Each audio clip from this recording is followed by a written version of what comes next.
Ladies and gentlemen, we're going to keep moving. Thank you for your returning, and I'd like to introduce those that are on our panel for our first panel from Middle America.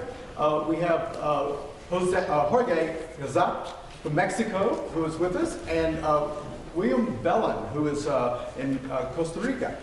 I would like for each of them, if they would, for just a minute, to tell us what you're doing right now, your position, and your conducting background for a moment, who you're working with. Bill, let me start with you. Bill is, I'll say first, we know him from his work in Southern California, but talk to us a little bit about where you are at the moment. Well, I am currently in Costa Rica on a Fulbright Scholar Award, and which is a great honor. And I have been in Costa Rica many times, both socially and professionally. First professionally for many years, and then I married a Costa Rican, so it turned social. And so I'm living there for 7 months, currently from January through July, working on a project for the Fulbright. My background in this area is simply that I have become kind of a tico honorario. By being there so often, I've met most of the significant musicians in the country. I've worked with many of their choirs. I've taught at the major universities. And so over the years, by osmosis, I would say, and really by deficiency initially, I pursued what I have gathered information-wise and experience-wise in Costa Rica. My home is Los Angeles. I have taught for more than 30 years at Cal State LA. And really my background started with serious pursuit in Gregorian chant, semiology. I've written on English madrigals and 19th century rubato. And so, but in fact, as I will say in some of my other presentations, the pursuit of Latin American studies is very parallel to all of that. It's performance practice in its purest sense.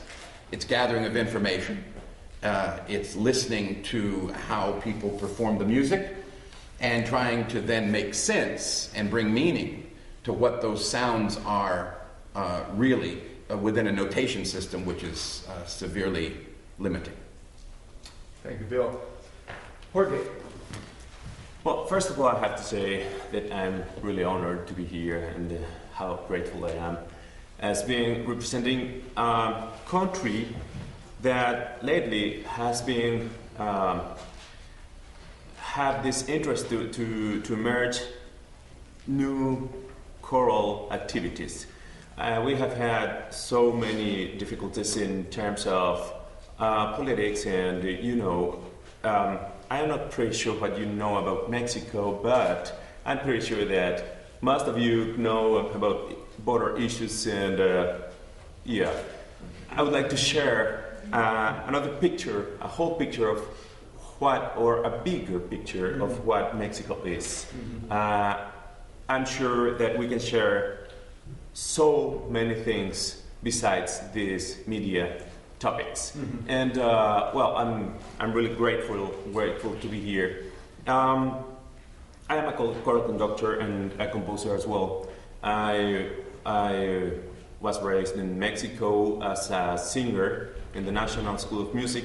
Now I conduct two choirs, Cantora y Cedro Supé, which is a male choir, SHP, so there are children from an elementary school to high school. And I have another choir, professional choir, which is mainly a choir that we perform early music mainly, not just Mexican colonial music, but we do as well. So now I've been commissioned for pieces with orchestra and choir as well in Mexico. So and the end of maybe it was early 2009, but actually we formed officially in 2010 an organization called Choral Mexico, which is, I just try to switch my Cosatl last name. Instead of the Z, it's an R in there. So Coratl Mexico is our organization, which is an organization with an interest of the documentation of Mexican choral music, and we are trying to spread this news and these activities to the world. Yeah, that's what it is. Thank you, Jorge. The format of our panels with our North, Middle, and South American personnel that are going to talk to us, the format will be a series of about 5-6 questions that have been formed from the graduate students here at North Dakota State University and their consultation with other folks that are going to be presenting over the next 2 days. I have, as I say, 5 to 6 questions, and I'm going to try to move through all of these questions. And if you all give me little commas once in a while, I might stop you and move back to the other person, okay, if you will. So we'll cover a lot of territory. The first area I'd like to cover is a broad question. And it's anytime you ask someone to try to characterize what's going on chorally in your country, it sounds like a simple question, but when you think about it yourself, which one of us could actually represent the entire country in which we come from and say all those little pockets? But if you can give us some global ideas, and Jorge, you mentioned this is someplace you want to go. Well, this is the moment that we'd like to hear about it. Tell us in Mexico, what would this largely North American audience here, what would you like for us to know about the music, choral music of your region? What I would say for the very first point, I would like to share that, well, yeah, there is a lot of colonial music, early music, and I think that the most important part of what we are doing now is the new generations, because I don't know if it's happening here, but I have seen in other countries that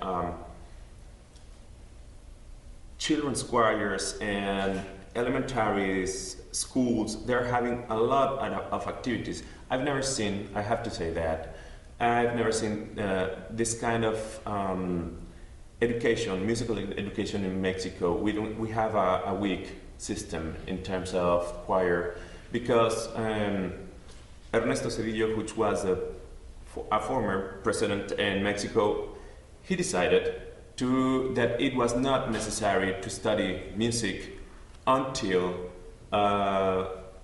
kids are around 12 or 13 years. So, who cares about music? This is not necessary. So, he changed actually the musical education for artistic education. So, if we have around 200 days of classes, classes days, we have to split the time between dance, theater, painting, and music. So you get weekly around 8 lessons.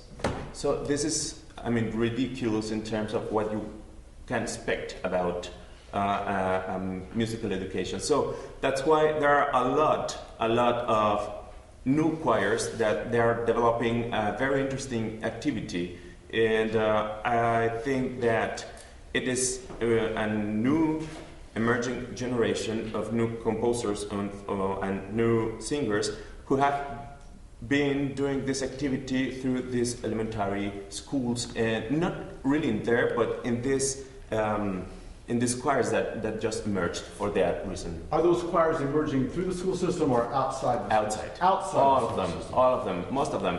Now the national system of emerging and support music, maybe, I don't know how to say it, Maria, can you help me? Sistema Nacional de Fomento, I don't know how to say fomento. Fostering. Mm-hmm. National fostering, thank you. They are doing a very nice job, because now they're working with teachers. Mm-hmm. So everything is getting to a new team, and they're working for the national system. But it's not really a strong activity. Okay. Yes. Thank you. Bill, what are you observing in Costa Rica? Same question. Well, I think this is rather universal, and I would say it's even lamented here in the United States, and that is to repeat that the elementary music situation in Costa Rica is lamented by those individuals who conduct at higher levels. That most children don't have a formal music education until maybe they get to high school, and even in the high school, the university professors are always lamenting that they're not well enough prepared. However, within the public system of education, that is true. However, within the government system of a national sistema for orchestra and choirs, which was produced through legislation 5 years ago in Costa Rica, I think there is a great possibilities in the future. There's 28 orchestra schools throughout the country now in Costa Rica, which is a rather small country. And some of them are large and have choral programs which are separate from the orchestra, but many of them are small, and I was involved in the development of the strategy for these smaller schools, and so we simply made the orchestra the choir.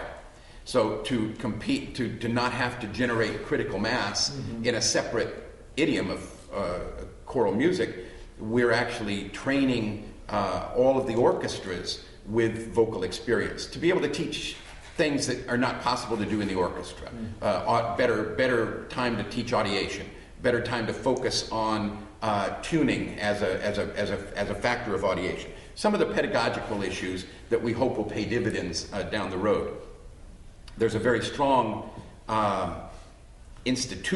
private institution system in Costa Rica led by individuals who built their own institutes and who have very successful choral programs.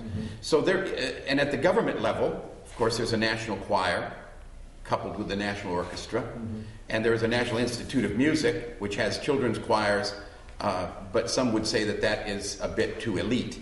And so this sistema, which has sort of flooded the country with community organizations, is actually seen and was designed not as a musical goal, meaning not to create professional musicians, but it's actually sold as a social program to keep children occupied in the afternoon, not as an activity. I mean, we've been very hardworking to not relegate it to an activity, but in order to sell it to the general public, it is really seen as a social program. That's how it gets its funding through the legislature is sold through that context, as opposed to the idea of creating future professional musicians. Let me pick up on that, Jorge, and say how you see potential in these community-based organizations. What is the funding source? What are the political? What's behind that? What's the motivator for that?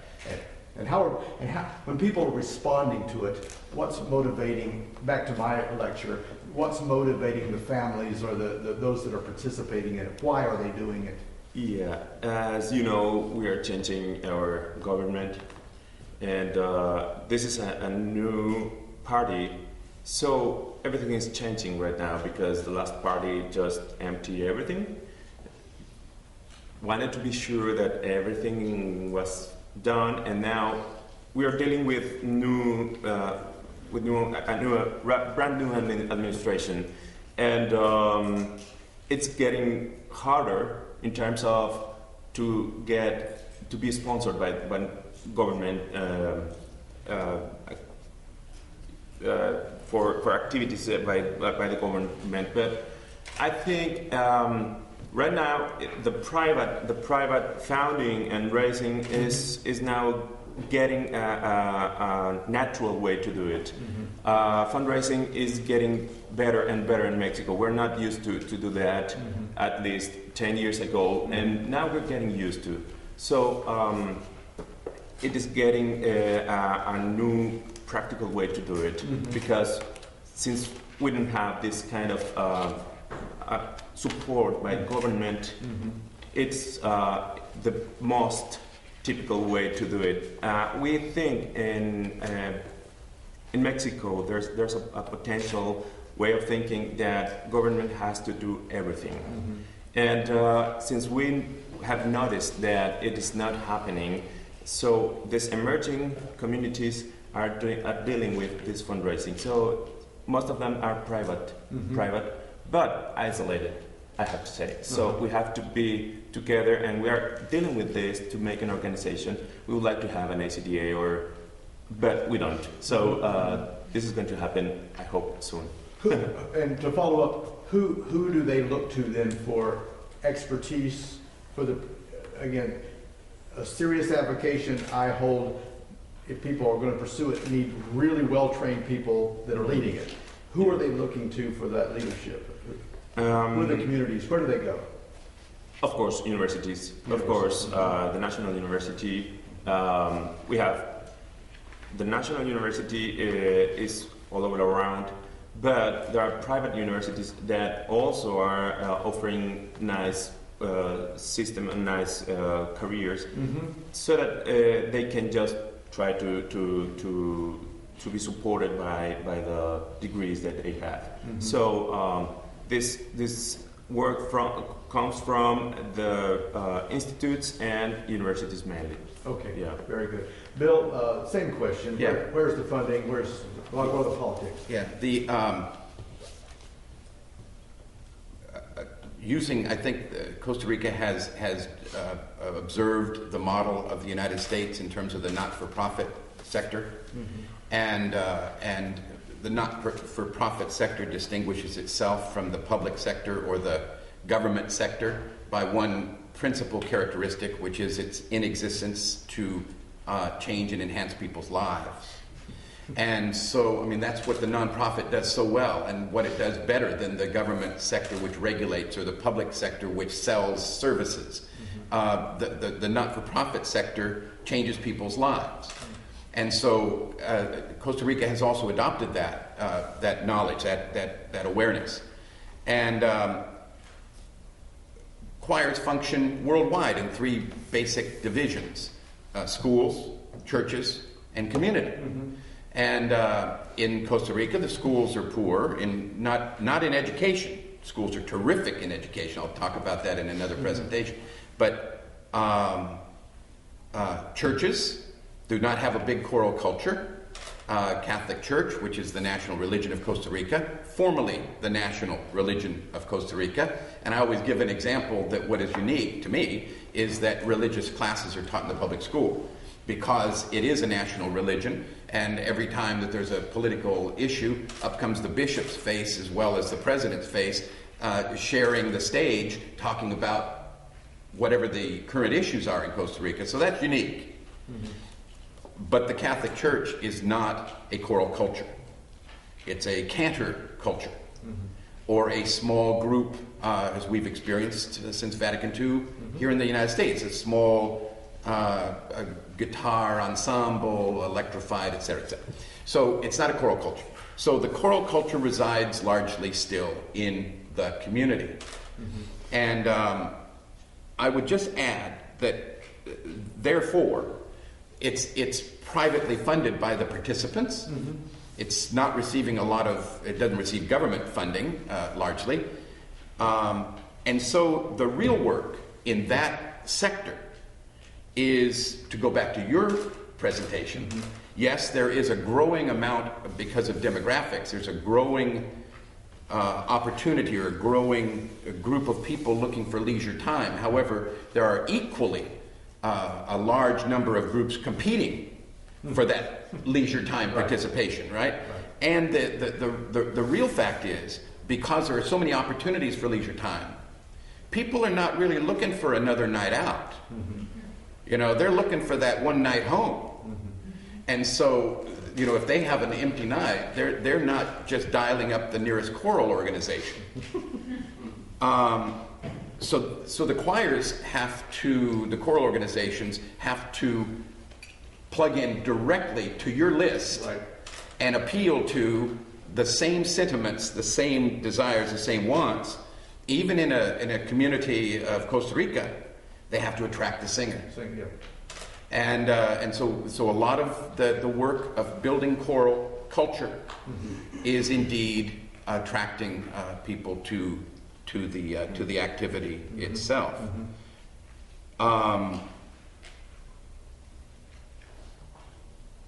Basically, that's it. That would be the. Let me shift a little bit to what you're singing. I think we would love to know. In my little list, again, I characterized folk, I said vernacular pop entertainment, and I said culture. Feel free to disagree with my categories there, actually, but down to the literature, what are these children singing? What are the universities singing? What are the churches singing, Jorge? This is really interesting because if you go to Germany, they will sing German songs. If you go to France, they will sing French songs. If you go to Mexico, we will sing German songs, French songs as well, Italian songs. But this is kind of an old school that we haven't had that traditional folk music for children leveled. I mean, for them, we pick all the repertoire and let's sing this song. And many times these songs are not really proper for children. So we just pick it, and since we didn't have the arrangement, or since we didn't have the proper tonality for the children, we just go through the music, and it's not really necessary nice for the choirs. So since this music from other countries is really well published, so just we buy it or get it, and we go through the music, and that's it. But now we're building this repertoire for children, for example. We love Mexican music as well, but we don't have the resources to make an SATB arrangement, and also available for SSA, and also available for TTBB. So we're now working in that so that we can build this repertoire. And I think this is going to be very important for Mexico to share Mexican music. Sometimes it's a common way of thinking that other music is better than ours. Who knows? But I love Mexican music, as you can tell, and Mexican music is now not the strongest part of Mexican repertoire, but it's growing as well. Yeah, they sing. We sing everything. We sing Monteverdi. We sing Schutz. We sing everything. But now these emerging generations are dealing also with composers, are also making new arrangements for different dotations in terms of sections, and I think this is going to be the strongest and the main part of what Mexico can share. Yeah, the Mexican music and the Mexican repertoire. Very good. Yeah, very good. Bill, what are we singing in Costa Rica? Well, it depends on what sector we're talking about. First of all, and I think it repeats, it's worth repeating, and so I will repeat it later, but Costa Rica is 97% literate. 97% literate for specific reasons that have generated that success. Therefore, there is a common literacy in Costa Rica. Starting in the 70s, a particular person, again referred to later, developed through the Ministry of Education a common book of Costa Rican songs that children know from the time they are elementary level. So we have to make a distinction. When I say, for example, to you, a little exercise, if I say to you this word, I'll give you the word, I want you to flash a picture in your mind. Choir. Now you each have a picture of what a choir is. Let me now add the word Africa. What is the choir in Africa? Does it line up to your picture of a choir? Be honest. If I say choir in Costa Rica, it's yet another cultural context in which you have to put that snapshot. I'll give you an example. If one sits around with, after dinner, in Costa Rica, with a group of young people, we've had carne asada, tortillas, we've had, the adults have had beer, some rum, everybody's having a good time. Inevitably, singing breaks out. Inevitably. And I'm not exaggerating what I say, it's almost like a little circle in which the kids, 18, 17, 19, 16, sit in a circle and pass the guitar. And each one starts a riff, and everybody chimes in, and in a song tradition, they harmonize, they do polyphony, it's a cultural literacy. So that's not a choir in our sense, but it is kind of in an African sense. It's a communal experience. So that repertoire exists there. When we move to formal choirs, probably closer to our original snapshot, we have literature which now has, because they are well educated, they also have a world view, and the choirs do world music. European historical music, United States music, if they have the scores, that's a whole other topic, but getting access to the music. Finally, when you get to the government national symphony choir, you have guest conductors and you have a more professional conductor directing the choir. Now you're into the major works. I just heard the Carmina 2 weeks ago. They do the major big choral works. So it ranges depending on the level of the program, on the specific location of the choir. But what I do like to say about Costa Rica is they do have a common literacy and they love to sing. Therefore, even if they sing, they love their choirs, which do better than they think they sing, or in a different context than what they perform. So with that, from Carmina down to passing the guitar, if we were to be dropped into that situation, just to see little snapshots like you just gave us, what would be our take home from that in terms of singing, maybe tone, counterpoint? I mean, what images would we take back if we only got little snapshots? Me? Yeah. There's great choral arrangements of their popular songs. They have some wonderful arrangers who come from an instrumental background. Most of the choral leaders were, first of all, maybe a jazz trumpet player or a guitarist or a pianist. They were wooed into choral music. Okay. So they started with generally something else. I'm talking about the earlier generation. Now they're directly studying choral music, the younger students. But what we would hear in most places are either extemporaneous singing of these songs, if you were in a private home, or you would start to hear in the choirs these arrangements, which are common, again, throughout the country, and very instrumentally. They're not generally accompanied by instruments. The instrumental sounds are in the arrangements. The rhythmic spine is there, the vocal percussion is there. Everything is there to represent the essence of that music. Okay, yeah, great. Jorge, what would we, in the choirs that you're proud of, that you would show off to somebody else, what would we take back tonally? What would we take back in terms of where it's really happening well and you think, yes, what would we hear? Well, I would like to step back for one of your questions. Of course, there are professional choirs. There are different kind of areas and layers in Mexico as well.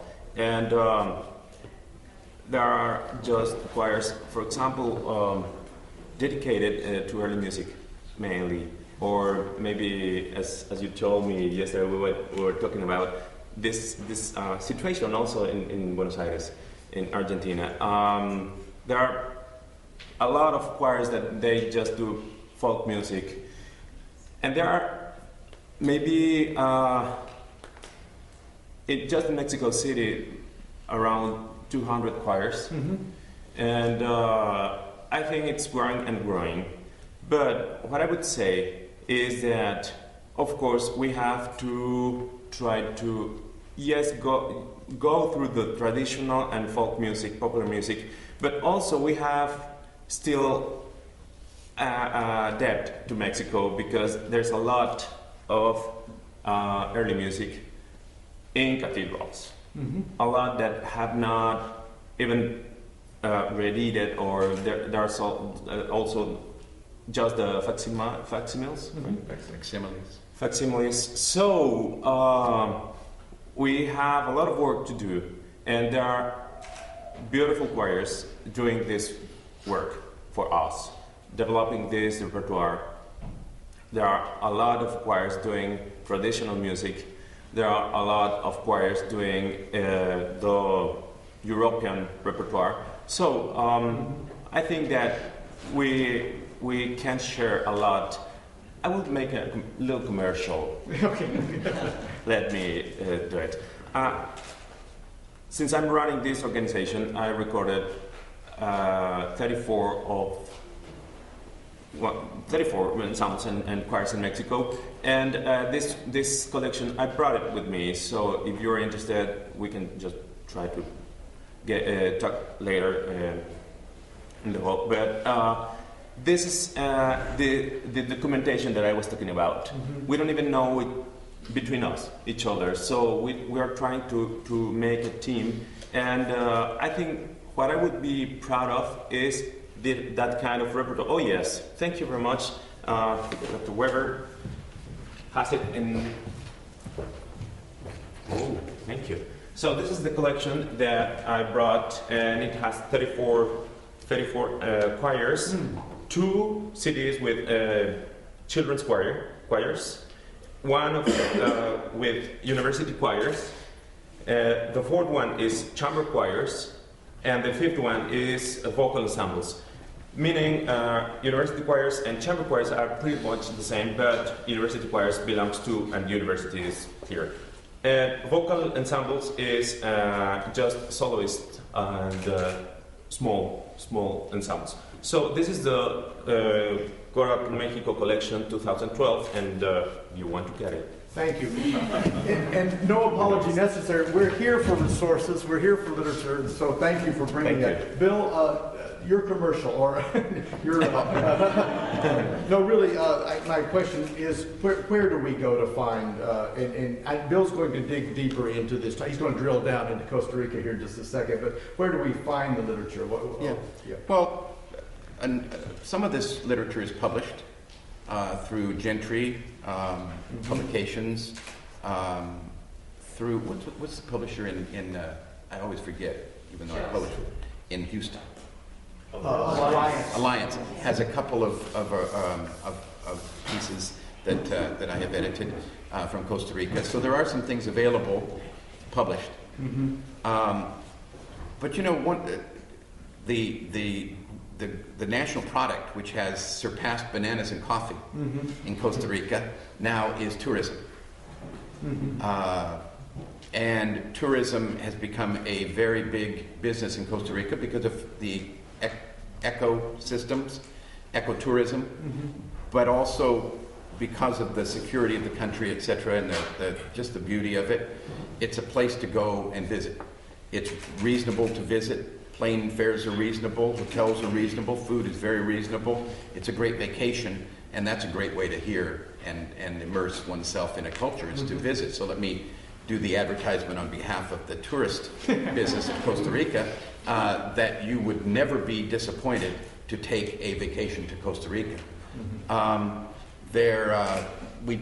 We have a new book, which I'll talk about tomorrow on rhythms, which is helpful tool. And I want to also say that, you started out by talking about the morph from English crotchets, minims, and the like to German half notes. Well, I'd like to introduce you to the blanca, the negra, the corchea, and the semicorchea. So when we leave, maybe you'll use this vocabulary as opposed to whole notes and half notes. So the ad is that there's an immense amount of information and by the way, in that same notation, the Spanish have retained the German in the bemol, but they have created their own in sostenido for the sharp. So the flat is bemol, it's German, but the sharp is sostenido. And so we have a whole new vocabulary when we talk about our rehearsal technique with the notation. So visit Costa Rica. Fantastic. I mean, it's muy rico. Fantastic, fantastic. I believe we're out of time.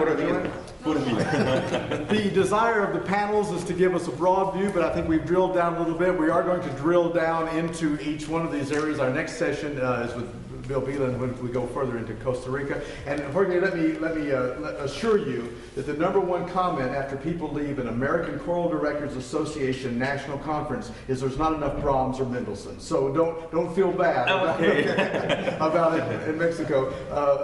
U.S. We're still German oriented too in some of our thinking. So it doesn't go away. But it's nice to hear of this indigenous work that's going on. Would you all help me thank our panelists?